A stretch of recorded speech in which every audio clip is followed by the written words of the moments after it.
Dobrý deň, volám sa Ivan Arnold, som zo spoločnosti Data Systems 2.0 a prednáška bude trošku z iného súdku.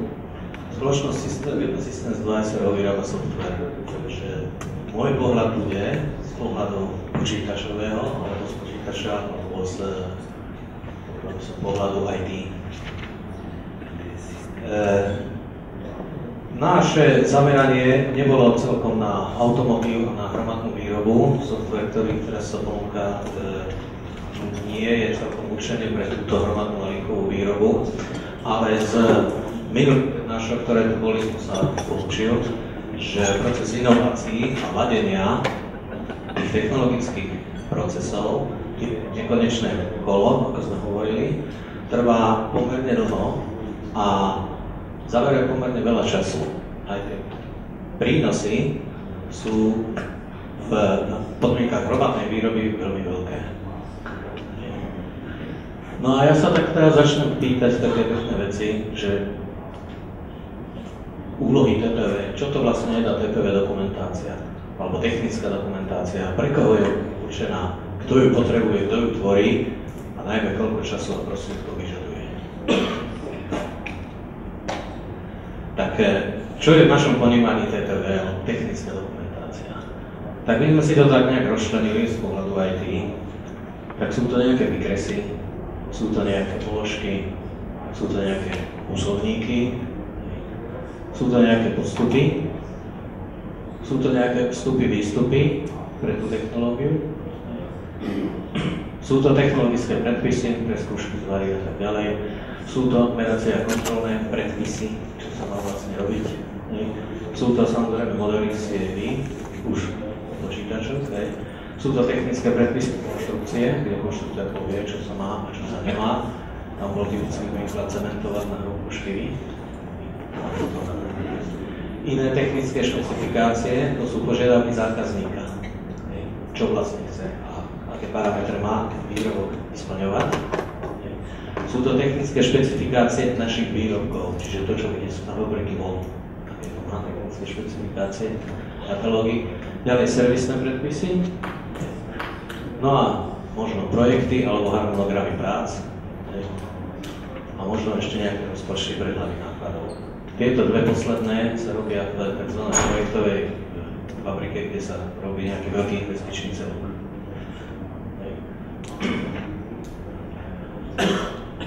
Tak, TPV áno alebo nie. Tak pri malých firmách, kedy TPV nie, tak je to jasné. Keď som malá firma, to je človeková, 5 človeková. Nemám žiadnu evidenciu výroby, nepotrebujem. Mám stále rovnaký výrobok a ten výrobok je ešte relatívne jednoduchý. Typický príklad, malá rodinná firma, montáž okien. Tam chodí jeden človek, ten vie, čo si má zobrať, objedná, namontuje, ten podpis je jasný, ale nikde ho nemá napísaný. No a kedy áno, tak vtedy, keď sa firma začne rozrastať a potrebuje nejaké riadené sklady, potrebuje už tú výrobu evidovať, na základe čoho, potrebuje ju teda plánovať a zároveň tá fabrika alebo ten výrobný podnik má rôzne výrobky, alebo ich modifikácie, alebo potom potrebuje ešte to oceniť na začiatok, alebo oterminovať, to znamená dokedy. Také typický príklad prehľad vstupov a výstupov z hľadiska IT je akýsi plánovací modul, ktorý robí to plánovanie výroby, ešte to zadanie tej výroby. No tak zhruba čo do neho tak asi vstupuje, tak najprv predaj, zákazky, termíny, ceny, ktoré potrebujete, zadania, sklady, čiže množstvo a umiestnenie, čo všetko teda z toho mám, logicky. Z toho môže už výjsť na nejaký plán nákupov v forme, povedzme si, kalendárov tých položiek, ktoré použiť. No a potom môžeme ísť ešte ďalej. Potrebuje nejaké stroje a zariadenia, to znamená kapacity a umiestnenie, to znamená kde, alebo čím. No a potrebuje to TPV, úsodníky a operácie. No a z tohto potom z neho môže vypadnúť tzv. Plán kapacít, tiež vo forme kalendárov pre jednotlivé stroje. Takto to v automotíve nefunguje. Toto je hotové a dneska som celý deň počúval, ako sa tieto technické dokumentácia naspäť zo sledovania výroby vlastne optimalizuje. A tam boli tie percentá, 20-30% zvýšenie výkonu. Ale ten grunt, ten základ, na čo vlastne začínali, boli tieto data.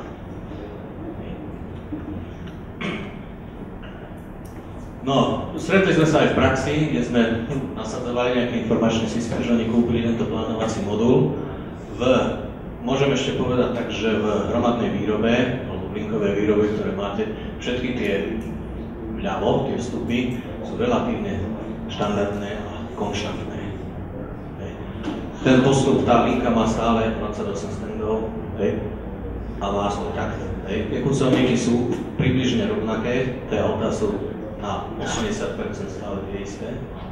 A ich množstvo, to znamená, ten predaj termíny zákazky sú tiež konštantné.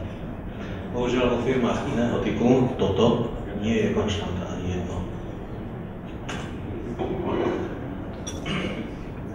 Takže požiadavky na obsah technickej dokumentácie danej presnosťou, čo všetko teda treba z jahodného výpisu vlastne písať. No tak jednosťou plánovania alebo sledovania výroby, čiže ak chcem jedne plánovať, musím najprv napísať jemný technologický postup. Položky, kusovníky, plány materiálových noriem a výrobné príkazy. Alebo potom potrebujem ešte postupy alebo operácie, plány využitia výrobných kapacít strojí, zariadenia ako operácií, ale aj pracovníkov. To znamená koľko ľudí. No a určenie technickej dokumentácie v takej typickej kusovke v výrobe začína z takých typických biznis procesov, tak najprv prídu ponuky, zákazky príde, mailuje, pošle výkres, vie, čo chce. A vy mu musíte, čím skôr, tým lepšie, tak oceniť a odpovedať na dve základné otázky, za prvé za koľko a dokedy. No tak na to tí obchodníci, ktorí tam sú, možnosťou nejakých podobných výrobkov vedia zhruba povedať, ale ak sú to nejaké špeciálne požiadavky, ktoré ten zákazník poslal, tak to aj tak musí do toho technického úseku ísť. No a tam vznikajú nejaké technické návrhy, odhady nákladov a termínov, tie sa pošlú a potom sa to tam vráti. Druhá vec je, potom tá ponuka sa pretaví do objednávky, tak sa to začne plánovať. Tak čo to plánovací modul vlastne po nás chce, po tom TPV, tak najprv chce len zoznamy materiálov vo forme kusovníkov, teda čo nakúpiť, čo vyrobiť, a požiadavky kapacít výroby, čiže na akých strojoch a čo kde. Stále tá dokumentácia ešte stále, všimnite si, nemusí byť celkom. Až potom, keď sa ide vlastne vyrábať, medzi tým plánovaním a výrobou môže ísť, ja neviem, 2 týždne. A na to 2 týždne tie technické moduly potrebujú už výrobnú dokumentáciu, čiže presné výkresy, presné predpisy, čo sa má robiť. Náčrty, prípadne CAP, to znamená náhradí. No a potom nakoniec je servis, keď sa to vyrobí, zabalí do balíčka, pošle sa to zákazníkovi, tak tam väčšinou býva aspoň nejaký letáček, čo to je. Aj ten treba napísať. Takže toto je zhruba požiadavky na technický úsek. Všetci tam niečo chcú, každý niečo iné. Príklady rozsahu technologických údajov môžeme povedať takto.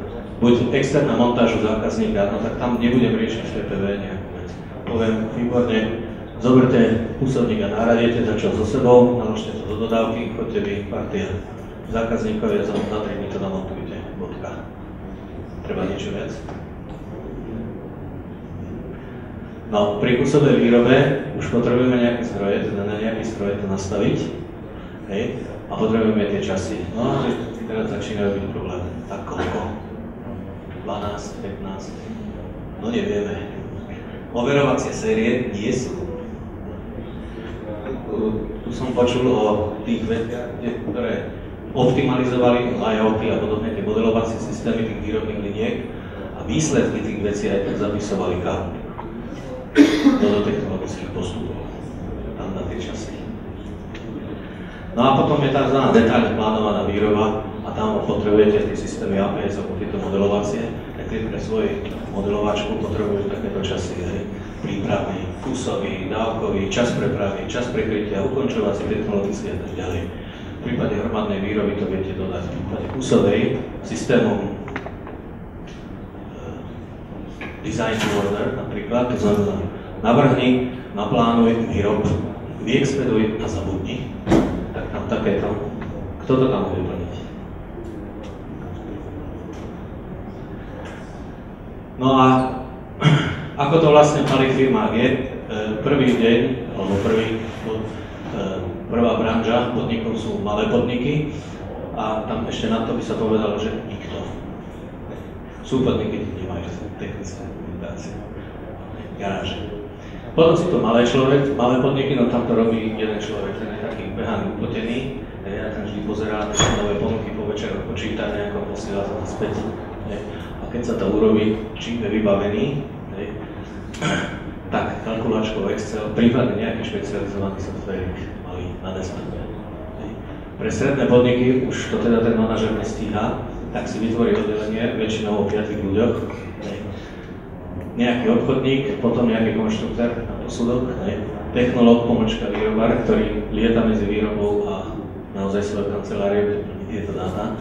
No a čímže sú vybavení z hľadiska IT, zase nejakým Excelom, tomu konštruktorovi sa ten CAD kúpil, predsa len zistil, že sa to platí, prípadne nejaký malý software. A potom sú veľké podniky, kde to sú celé divízie, projektanti a podobne, to je príklad automobiliek.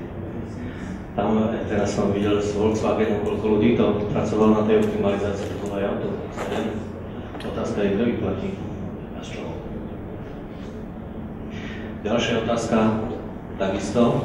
Videli sme tu peknú ten typ výroby, kde jedna pracovníčka robila ten ploter a potom tam bola taká zaujímavá fotka, že za ním je tá obrovská konštrukčná kancelária, tam je 35 inžinierov alebo koľko. Tie sa pýtam, kto ich platí a z čoho.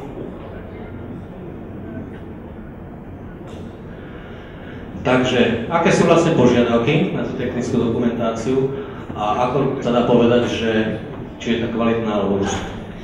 Tak sme zistili, že kvalita rovná sa presnosť. Plánovanie bez presnej dokumentácie nie je. Pokiaľ nemáte jasne napísané, akými postupmi a koľko to bude trvať, nenaplánujete nič. Boli také pokusy, kde ten plánovací modul dali mu všetky tieto datá a začínal produkovať nejaké nezmysly. A to nám funguje a tak ďalej. Otázka je, prečo to zlý plánovací modul? Nie. Zlý alebo nekompetentný implementátor, tento nevie nastaviť. Tiež to nebola pravda. Potom sa zistilo, že aj software je predsa taký, ktorý hovorí, aké zadanie, aký výsledok. No a práve sa zistilo, že to TPV mali tam napísané ľudí. No, analýza dát z hľadiska použitia, tak poznáme tzv. Štrukturované dáta, o tie sú najväčší záujem. Sú to nejaké položky, kúsovníky, postupy, operácie, protokoly kvality a potom ešte nejaké neštrukturované dáta, ktoré sa nedajú celkom povedal by som, uložiť do nejakej databázy, sú to alebo rozpitvávať, sú to nejaké obrázky, výkresy, dokumenty, prípadne modely layoutov, ktoré vlastne sú. No a toto prejdeme celkom skrátka. Položky, čo to je, vyjadrové predmety alebo objekty, typy máme skladové položky, ktoré majú význam v procese výroby, nákupy materiály vyrábané alebo aj kooperované náradie. Položky v TPV nie sú ERP systéme rovnaké. Prečo? No lebo v TPV máme aj položky, ktoré sú fiktívne a ktoré v procese výroby, najmä kusovej, nemá význam sa skladňovať, pretože sú medzi sebou. Na čo ich do toho ERP budeme dávať? No na nič. To isté v ERP sú samozrejme nejaké iné položky, ktoré sa nezúčastňujú priamo výroby a nie sú teda zabezpečené pôsobníkov žiadnych, napriek ktorým sa skladujú a dávajú deň. Kusovníky je jasne vyjadrujú skladbu položiek, z čoho sa položka skladá, formou odkazov a majú viacero foriem, sú teda konštrukčné, to je ten konštrukčný podhľad. A potom sú technologické, vyjadrujú pohľad z hľadiska výroby. A toto býva odlišnej štruktúre. A na to sú viazané samozrejme tie technologické postupy a operácie. Formy opäť nemajú rovnakú štruktúru. No, postupy poznáme také nejaké ako hlavička, kde či sú názov, miesto výroby, typ, zoznam operácií, priradené zdroje, technologické ústroje, priradené dokumenty, operácia postupu. Zaviedli sme my takýsi štandard, nazvali sme ho koncept technologické operácie. Čo to je? Tak je to len tá časť operácie uchovávajúca technické údaje. Takže je to dobré. Takýto záznam, alebo takýto koncept nie je závislý od typu výroby ani od umiestnenia. To znamená, čo je dôležité, je odolný voči odchýlkam z výrobných dôvodov alebo organizačných poruchách. Za druhé je prenositeľný medzi výrobnými závodmi. Čo sa väčšinou stáva pri nejakých kooperáciách a podobne, tak väčšina stredných firiem obdrží zo zahraničia obyčajne taký konštrukčný výkres. To je tak asi všetko, čo dostanú a povedia, dostanú termín, o 3 týždne si bereme, pošielame kamión a zdar. No a my hovoríme, fajn, ak chcete dodržať nejakú kvalitu, tak to, čo vám ten konštruktor poslal, je málo a ak by sme to mohli spraviť rýchlejšie, no poradte nám, akými operáciami by sme to mali robiť, mal by ten koncept. Že sa to raz musí niekde vypáliť, že sa to raz musí niekde zahraniť, že sa to raz musí niekde pozvárať, že sa to raz musí niekde kontrolovať. A čo sa vlastne to?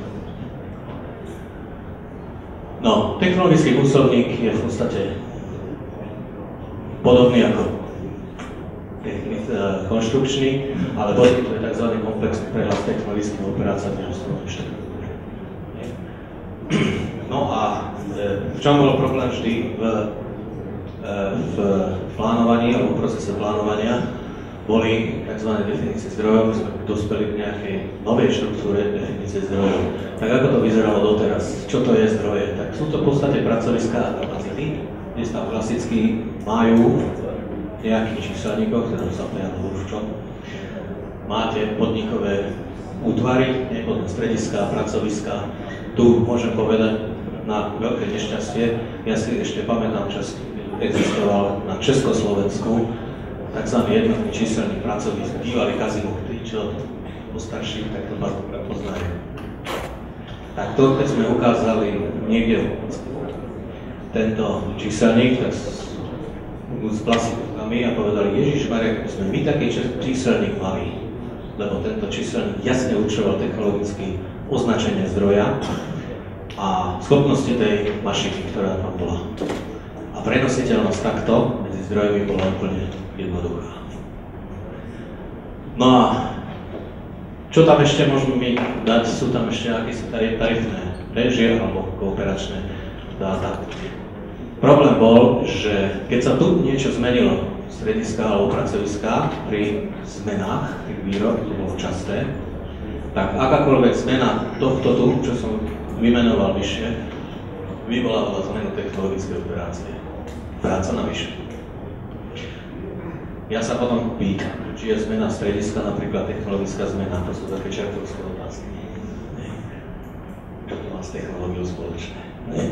Je premiestnenie pracoviska niekde, logická zmena, linkové výrobe, áno, také nejaké kusové. Čo to má s technikou? Ďalšia vec, zameniteľné kapacity. Odolnosť voči poruchám je pomerne častý problém a vy to v linkách určite dobre viete. Všetko to takto, ako sme to tu videli, všetko pekne funguje, všetky tie stroje fungujú tak, ako majú. No, jeden obrovský problém, ak vám tam jeden jediný stroj vypadne, tak to hrozí katastrofou, dokonca zástavou celé linky a tie peniaze sú nekonečné. A potom sa začína vedať tak, že náhradné riešenia, okamžitá oprava a tak ďalej, čo sú drahé. V malých podnikoch je možné urobiť tak, že dá sa to urobiť aj niekde inde, ale kedy? Dá alebo nedá? Tak tam na úrovni číselníkov hovorili, riešili to tak, že spravili tzv. Tabuľku zameniteľných strojov alebo pracovisk, čo keď jeden vypadol, tak sa automaticky prevexovali na to druhé. Hej. Alebo riešenia potom virtuálnymi kapacitnými jednotkami, čiže tzv. Plánovacie pracoviská, to bolo stále, a to sa plánovalo, to hrubé plánovanie.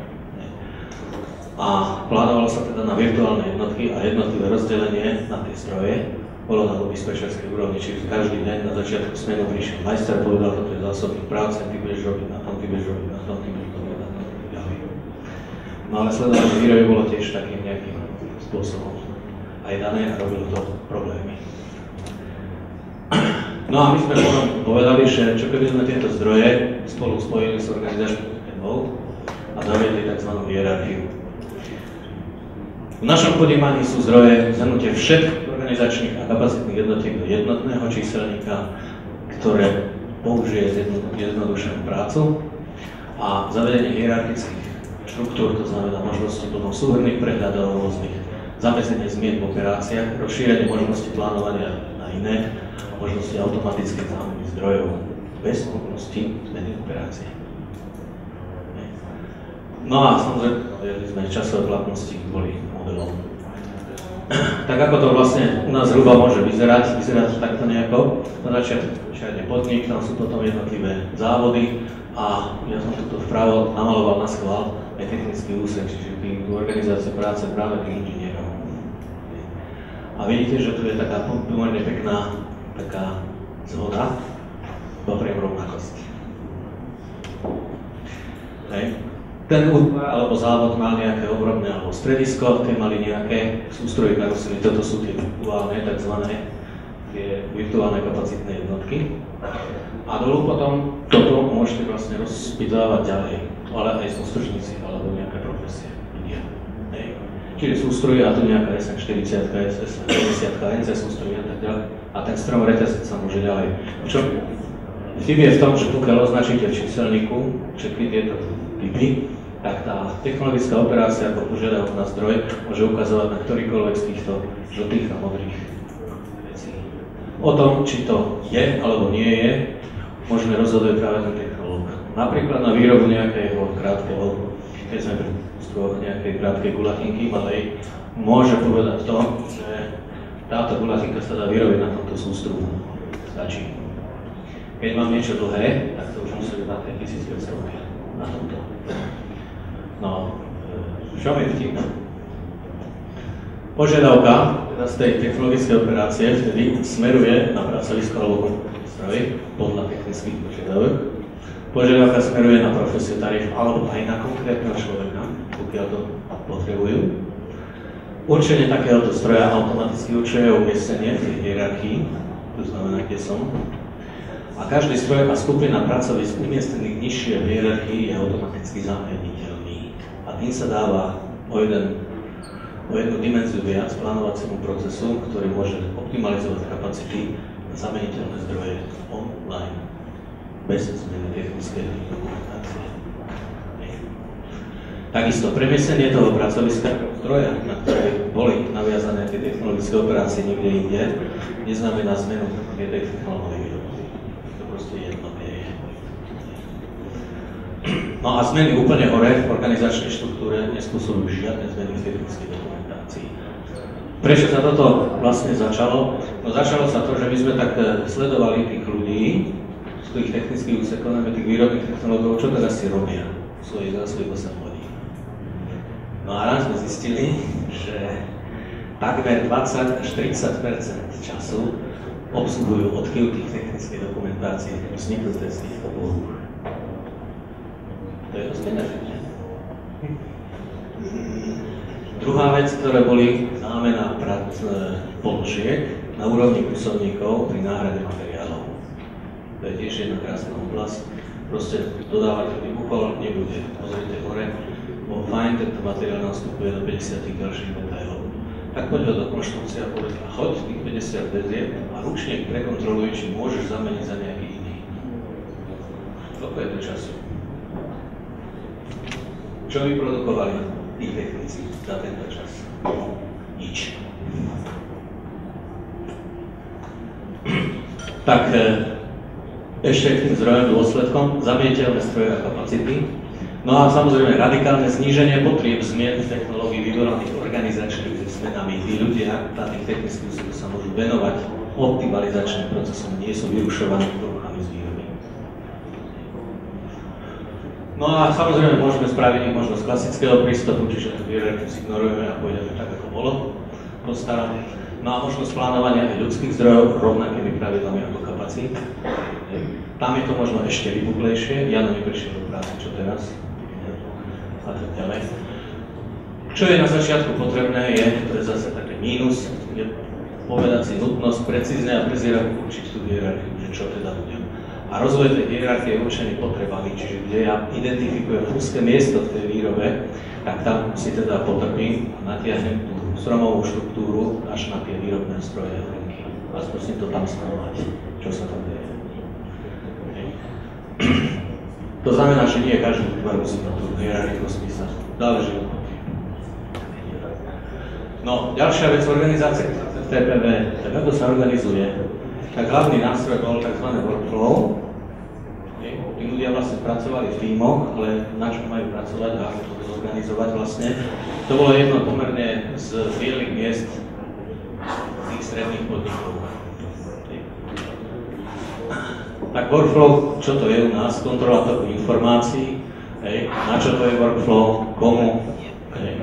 No a klasický stav, obyčajne, keď implementovali nejaké workflow znamená, je definovaný pre nejaký typ dokumentov, napríklad služobné testy, povedzme si, je riadený tzv. Stavmi, požiadavka na služobnú cestu, potom bude na príkaz, potom je vyúčtovanie, potom je na schválenie, potom je na také a také, a vždy sa má niečo stať a vygenerovať niekomu nejaká úloha a tak ďalej. Definovaný je tzv. Prostredníctvom nejakej procesnej mapy, voláme to tak IT, a je ťažko meniteľný. Raz už keď tam to naprogramovali, už je to potom ťažko s tým nejak pracovať. No, bohužiaľ, pre zmeny v TPV dokumentácie takmer takýto stále nepoužiteľný. Prečo? Lebo tvorba TPV, keď si všimnete, alebo začnete na bielom papieri, alebo na prázdnom borde, je tvorivá činnosť. Vy neviete ešte presne, v koľko položiek, alebo koľko budete mať daný výrobok, keď to začínate. 120, alebo 115, alebo 60, no neviem. Až keď som hotový, až vtedy to viem. To isté, koľko postupov bude treba urobiť, tak 60 alebo 120, to je trošku rozdielne. A tu, pomocou tejto procesnej mapy, je to ťažko robiť. Takéto zmeny. Požiadavka. Flexibilnosť toho. Každá zmena má dokument, má individuálny tvar. Je adresovaný, ale nie na útvary, alebo aj konkrétnych ľudí. Ako sada úloh je meniteľný v procese toku, by mal byť. Má umožniť tzv. Paralelné spracovanie a má byť povedané taká neurčitosť, nie je presne povedané detailne, čo sa má urobiť, lebo tá tvorba dokumentácia je tvorivá. No a mal by byť plánovateľný aspoň zhruba časovo ostrednený, aj väčšinou priamo čierne. Tak u nás je workflow, ako sa dá úloh pripojený k datovému modelu, obyčajne k zmene zákazky alebo dokumentu a úloha požiadavky na spracovanie dokumentu má nejaké atribúty a sa pristavím pri tzv. Riešiteľovi, čiže komu je tá úloha vlastne adresovaná. A tu sme povedali zase, väčšinou, keď si zoberiem úlohu, tak úlohy sú na osobu. Že? Problém je, keď osoba 2 týždne nebude do práce, tak čo s tým celý ten workflow sa to zatrhne a zastane. Tak sme povedali znovu, použijeme tú organizačnú jednotku, ktorú sme definovali v tej hierarchii a povieme, že ten workflow nebude smerovať na konkrétnu osobu, ale na nejakú profesiu, štruktúr, technológ a tak ďalej. Takto to nejak môže vyzerať, konštruktér hydraulika a vľavo sú vedúce alebo role do tej aplikácie.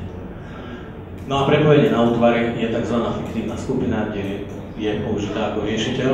K útvaru je pripojená osoba, každá osoba je možný riešiteľ úlohy, každá osoba je možný riešiteľ úlohy. Prepojenie osoby a riešiteľa je prostredníctvom prepojenia na tie zdroje. A osoba môže byť takisto členom viacerých skupín, čiže ja som tam aj ako technológ, a ešte aj ako normováč, a ešte aj ako nákupčík.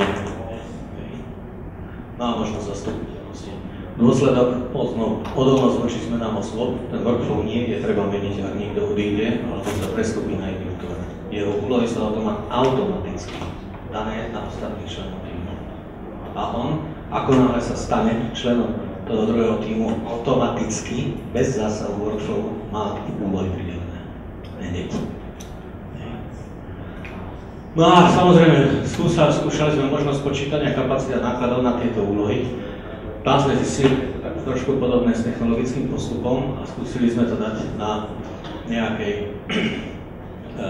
urobiť nejakým plánovacím systémom, nejakým podobným, ako je úloha ktorejkoľvek výroby. pretože aj tvorba technickej dokumentácie je v podstate výroba, kde produkt sú tie papiere alebo data. No, ako sa volá takýto nástroj, ktorého sme implementovali? Volá sa Monaco, ktorý to je nový softwarový nástroj. Na správu tejto technickej dokumentácie, kde sú zmotnené dlhoročné skúsenosti, implementované nové črty pre skvalitnenie a implementované nové črty pre organizáciu práce, ktoré som spomenul vyššie. V akých oblastiach sa dá dobre ponukové konania, tvorba pre potreby plánovania a tvorba výrobnej dokumentácie. A samozrejme slúži samozrejme ako archív dokumentácie. Hlavné črty, ktoré má už verziovanie a evidencia úprav, podpora zmenového konania, ktoré sa nemusí len v TPV použiť, je rozšíriteľné na čokoľvek. Môžeme používať klasické klasifikácie objektov, dokumentácie, položky, postupy a zdroje. Tú klasifikáciu sme v podstate prevzali, alebo sme urobili podľa vzoru starého systému SysClass, ten je, myslím, 20 rokov po trhu. Podpora organizácie práce s dokumentov, tzv. Modelovací režim, viacero procesov a samozrejme internetové prostredie, kde pobočky máte Holandsko, Švédsko, Poľsko, Slovensko, Maďarsko a tak ďalej. Tak tu je príklad z nášho produktu, ako vyzerá tá hierarchia tých zdrojov. Tam vidíte, že je tam na začiatku to Pontozo, potom je na technický úsek konštrukcia, jedna, druhá, tretia, zmenová služba, centrálny obchodný úsek, divízie, to znamená závody, ktoré sú, potom sú tam už nejaké prevádzky, tam sú strediská, ten posledný Kapskoj, Demak, to už sú vlastne rozšírené na tie stroje. No, ďalej máme tam nejaké kalkulácie, ktoré je možné urobiť zoznam položiek v verzii. Je možné urobiť súhrnný prehľad nákladov v modelovacom režime. Čo keď zvýšim tarifu o 20%, koľko sa mi z toho zdráži? Tak tu je napríklad príklad nejakého porovnania, tam sme porovnávali dva nejaké výrobky, ktoré sú, a tu je spotrebná štruktúra v nákladoch vypočítaných z THP. Toto je napríklad príklad plánovania a zaťaženia útvarov, to nie sú stroje, to sú úpravy tej technické dokumentácie, tých útvarov, technikov. No a tu je napríklad jeden z možných metrík, ako výkonne pracovali pracovníci TPV útvarov. Dolu máte nejaké mesiace a tieto farebné krivky, ktoré sú, je to pomenáč. Koľko kto urobil. Takto manažéri v tom technickom úseku získavajú taký prehľad, čo tí ľudia vlastne robia. No, čo by som chcel na záver, treba upozorniť, že tvorba tejto technickej dokumentácie je jedna z najpracnejších činností v podniku. Má vysoký podiel intelektuálnej a ručnej práce zatiaľ. Tvoria skúsení a kvalifikovaní odborníci, znamená draho platení. Pozor, na ich často využiť, čo robia. Má vysokú závislosť ľudí. Straty pri odchode takýchto pracovníkov niekedy sú fatálne pre niektoré firmy. No a paradoxne, tvorbe alebo procesovej tvorby sa venuje najmenej pozornosti. My sme tu videli o tvorbe alebo hľadení výroby. O hľadení tvorby tej TPV ani slovo. Prečo?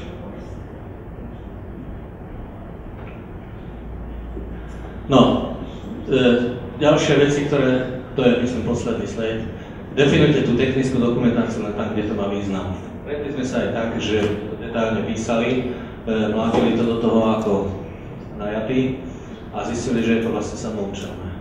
Nikto tú dokumentáciu nečíta, nikto ju nechce, nikto ju nepotrebuje nakoniec.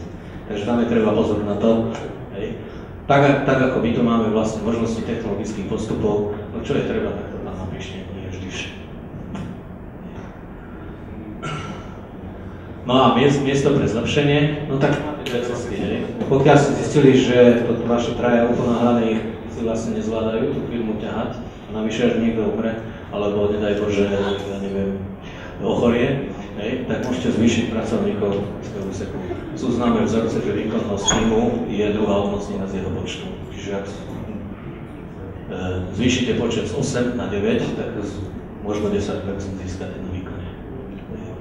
No a zavedenie nástrojov informačných technológií je druhá cesta, kde môžete pokryť konštrukciu nejakými CAD-mi a PDM-mi, technológiu nejakými CAM, to znamená nejaké veci a nástrojov na ich organizáciu. No a samozrejme organizácia práce v tých technických úsekoch. Pozor na ohodnotenie, ocenenie technickej dokumentácie treba už aj v ponukovom procese, na to sa zabúda. Oni prídu, zákazník sa upýta za koľko a dokedy, no tak tam napočíta z tých technologických postupov, koľko bude stať výroba, koľko bude stať tvorba dokumentácie.